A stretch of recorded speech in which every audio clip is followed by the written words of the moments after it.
Ce sont des incendies dévastateurs qui touchent la ville de Los Angeles aux États-Unis depuis quelques jours. Au moins 5 personnes sont mortes et plus de 130 000 personnes ont été évacuées. Les images, vous allez le voir, sont impressionnantes. Mais que se passe-t-il exactement et comment expliquer l'ampleur de la catastrophe et des destructions en si peu de temps? Vous allez le voir, c'est aussi, comme souvent, une question politique. Salut, c'est Hugo, j'espère que vous allez bien. C'est donc le sujet à la une des actualités du jour. Alors, ce mardi, aux alentours de 10h du matin, heure locale, un premier incendie s'est déclaré dans le quartier de Pacific Palisades à Los Angeles, sur la côte ouest des États-Unis donc. Il s'agit d'un quartier très huppé qui est peuplé de villas à plusieurs millions de dollars et où habitent environ 25 000 personnes. Mercredi soir, c'est un nouvel incendie ensuite qui a éclaté dans les collines de Los Angeles et qui a ravagé plusieurs quartiers de la ville. Et à l'heure où on tourne ces actualités du jour, au moins 5 personnes sont mortes dans les incendies. 130 000 personnes par ailleurs ont été évacuées et vous l'imaginez, c'est un chiffre qui pourrait augmenter dans les prochaines heures. Par ailleurs, ce que l'on peut noter, c'est que au moins 1500 bâtiments ont été détruits, parmi eux de très nombreuses maisons, y compris au passage des maisons de personnalités connues, comme celle du couple Adam Brody et Leighton Meester, ou encore Paris Hilton ou Laetitia Hallyday. Au moment où on enregistre ces actualités du jour, dans la journée ou dans l'après-midi plutôt de jeudi, il y a plusieurs incendies qui sont toujours en cours, d'autres qui se sont déclarés dans la nuit. Il y a plus de 7500 policiers qui sont mobilisés. Ils ont par ailleurs ordonné l'évacuation du quartier d'Hollywood, quartier historique évidemment du cinéma américain, après un départ de feu à quelques centaines de mètres de Hollywood Boulevard, donc le fameux boulevard avec les étoiles. La zone est également interdite d'accès au public et le quartier de Pacific Palisades dont je parlais à l'instant,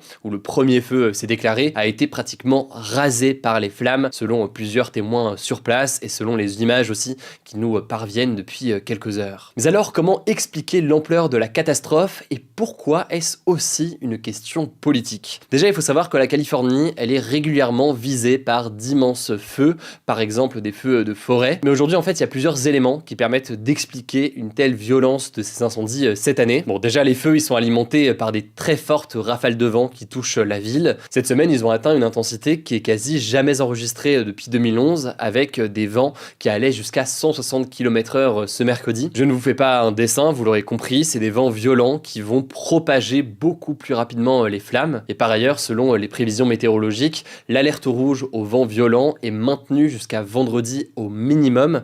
Autrement dit, c'est pas prêt de s'améliorer, en tout cas pour les prochaines heures. Le deuxième élément à prendre en compte, c'est la sécheresse extrême dans la zone, avec un manque de pluie en fait qui est très important ces derniers mois. Pour vous donner une idée, du 1er juillet 2024 au 5 janvier, il y a seulement 4 mm d'eau qui sont tombés sur le centre de Los Angeles. Et par ailleurs, c'est des températures qui restent assez élevées pour la saison. Tout cela a évidemment un rôle important avec une sécheresse inédite. Alors il y a un élément qui a été avancé par Donald Trump, qui arrivera officiellement au pouvoir dans quelques jours. Le président élu Donald Trump a affirmé que la Californie manquait d'eau à cause de politiques environnementales qui auraient été mises en place par les démocrates, donc le camp de Joe Biden, qui selon lui détournerait de l'eau de pluie pour protéger, je cite, un poisson inutile. Alors de quoi est-ce qu'il parle ici? En fait, il fait référence à un plan de partage des eaux qui a été signé par l'administration de Joe Biden et qui vise à mieux répartir l'eau du delta de Sacramento. Donc là, on parle d'un delta au nord de la Californie, avec un objectif en fait de mieux répartir l'eau tout en préservant des espèces menacées comme l'éperlan ou encore le saumon. Alors selon Donald Trump, ce plan il pénaliserait le sud de la Californie et notamment la ville de Los Angeles en réduisant son approvisionnement. Sauf que là-dessus, si on se pense dans les détails de la situation, en réalité, la majorité de l'eau qui alimente Los Angeles, elle ne vient pas du nord de l'état de Californie ou du delta de Sacramento, mais elle vient plutôt en fait du fleuve du Colorado. A priori donc, de ce que l'on sait aujourd'hui, ce plan qui est évoqué par Donald Trump, il n'a pas eu d'effet sur la région de Los Angeles ou sur la gestion des incendies que l'on observe depuis quelques jours. Maintenant, je le disais, ça reste une question politique et en effet, il y a une question de responsabilité politique dans les événements en cours et pour mieux le voir en fait, il faut se pencher sur la question des moyens octroyés aux pompiers à Los Angeles. En fait, pour le chef des pompiers du comté de Los Angeles, il n'y en a pas assez aujourd'hui pour faire face à une telle situation. D'ailleurs, mercredi soir, le gouverneur démocrate de Californie indiquait que plus de 7500 soldats de feu, parfois venus d'autres états américains, luttaient contre les incendies à Los Angeles. Donc il y a du renfort qui a été demandé avec d'autres états américains autour. Mais si on rentre donc dans les détails d'un point de vue politique, il faut savoir que la la maire de Los Angeles, donc une maire démocrate de Los Angeles qui s'appelle Karen Bass, est critiquée pour avoir baissé le budget des pompiers. Le budget, en effet, il est passé de 837 millions de dollars à 819 millions de dollars pour l'année 2024-2025. Alors pour avoir tout le contexte et tous les éléments, la mairie a déclaré que les millions en moins avaient été redistribués dans un programme pour venir en aide aux sans-abri. Ce que l'on sait, c'est que dans un courrier qui date de début décembre, le chef des pompiers de Los Angeles critiquait déjà cette coupe budgétaire qui, selon lui, a gravement limité la capacité du département à se préparer, s'entraîner et à réagir aux urgences à grande échelle, y compris les incendies de forêt. Autrement dit, évidemment, la question des sans-abri, et particulièrement d'ailleurs dans une ville comme Los Angeles, c'est un sujet extrêmement important. Mais certains estiment donc que précisément, en tout cas dans le cas du budget des pompiers, ce n'était pas une bonne idée de le baisser ces derniers mois. Vous l'aurez compris donc, aujourd'hui la situation est critique. Il a d'ailleurs été demandé aux Californiens d'économiser l'eau. La raison, c'est qu'il y a 3 réservoirs qui alimentent les bouches d'incendie qui ont été vidés en fait pour tenter d'éteindre les flammes dans certains quartiers. Ce qu'il faut noter enfin pour terminer, et on en parle d'ailleurs régulièrement quand il y a ce genre de sujet, c'est que ces incendies de ce type et ces catastrophes naturelles de ce type, elles risquent de se multiplier, mais surtout de s'intensifier un petit peu partout dans le monde avec le changement climatique. En effet, le changement climatique favorise les conditions nécessaires à un départ de feu. Ça peut être des éléments de sécheresse, ça peut être des éléments climatiques extrêmes. Tout cela est amené avec le changement climatique à être plus fréquent et plus intense. Un récent rapport du Programme des Nations Unies pour l'environnement estime que le nombre d'incendies violents va augmenter de 14% d'ici 2030, 30% d'ici 2050 et 50% d'ici la fin du 21e siècle dans le monde. À noter au passage, même si ça paraît très anecdotique dans la situation actuelle, mais que face à la situation, il y a plusieurs événements à Hollywood et liés au cinéma qui ont dû être modifiés, notamment dans le cadre des Oscars où la cérémonie est toujours maintenue pour le 2 mars, mais certains éléments, notamment d'annonces des nominations,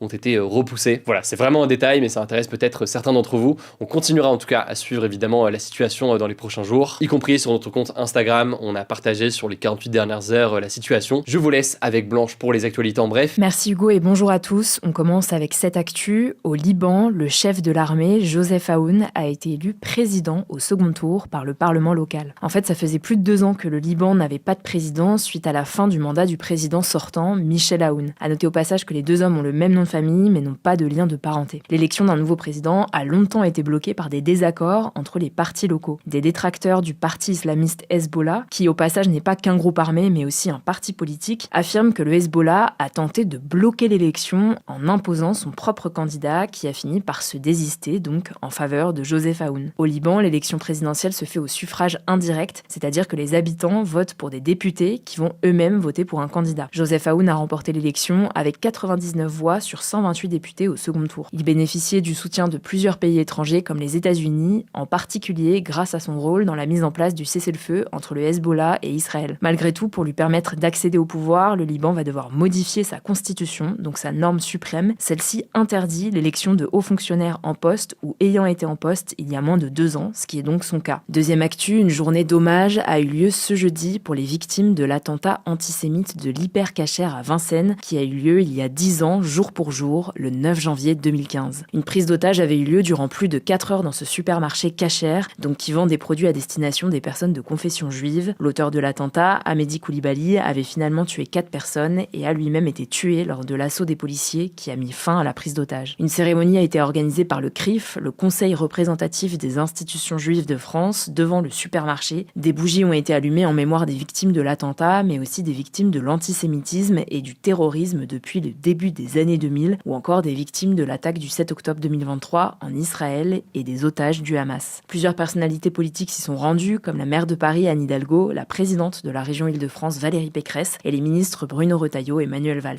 La cérémonie a été suivie d'une soirée hommage et de débats co-organisés avec Charlie Hebdo. Troisième actu, 2 personnes sont décédées et plus de 50 ont été blessées dans les départements du Nord et du Pas-de-Calais suite à la neige et au froid qui touchent la région depuis plusieurs jours, selon la préfecture. Une personne sans abri a notamment été retrouvée morte, probablement d'hypothermie, dans la ville de Valenciennes. La préfecture dénombre aussi une 30aine d'interventions des secours au total pour des accidents de la route et des chutes sur la voie publique. Le département du Pas-de-Calais dénombrait toujours environ 1000 foyers sans électricité ce jeudi matin. Dans le Nord et le Pas-de-Calais, plusieurs bâtiments culturels sont actuellement fermés et les réseaux de transport public sont parfois perturbés. La circulation de certains poids lourds a également été temporairement interdite par arrêté préfectoral. Les 2 départements départements sont toujours en vigilance orange neige-verglas pour ce jeudi ainsi que ce vendredi avec 8 autres départements. Le préfet des Hauts-de-France a appelé les habitants au respect des consignes de sécurité. Quatrième actu, un point sur la situation au Proche-Orient. Israël a annoncé ce mercredi avoir récupéré le corps d'un otage du Hamas qui était retenu dans la bande de Gaza. L'homme, qui s'appelait Youssef Al-Zayadna, était âgé de 53 ans et a été retrouvé dans un tunnel à Rafah, au sud de Gaza. Les circonstances de sa mort n'ont pas encore été établies. Il était d'ailleurs retenu en otage avec son fils Hamza et l'armée israélienne affirme avoir obtenu des informations qui soulèvent de sérieuses préoccupations sur son sort lors de son opération. Les 2 autres enfants de l'otage, Aïcha et Bilal, avaient été libérés le 30 novembre dernier au cours d'une trêve. En parallèle, le secrétaire d'État des États-Unis, Anthony Blinken, a affirmé qu'un accord de cessez-le-feu avec libération des otages serait très proche entre les 2 camps qui ont repris leurs négociations ce week-end au Qatar. Ce mardi, le président américain élu Donald Trump avait exigé la libération des otages avant son investiture le 20 janvier, indiquant, je cite, que l'enfer éclatera au Moyen-Orient si cela n'était pas fait. 5e actu, le procès pour violence conjugale de l'animateur télé Stéphane Plaza, également agent immobilier, a eu lieu ce jeudi à Paris. À l'heure où je tourne ces actus, le verdict n'est pas encore tombé, mais on vous tiendra au courant sur notre compte Instagram.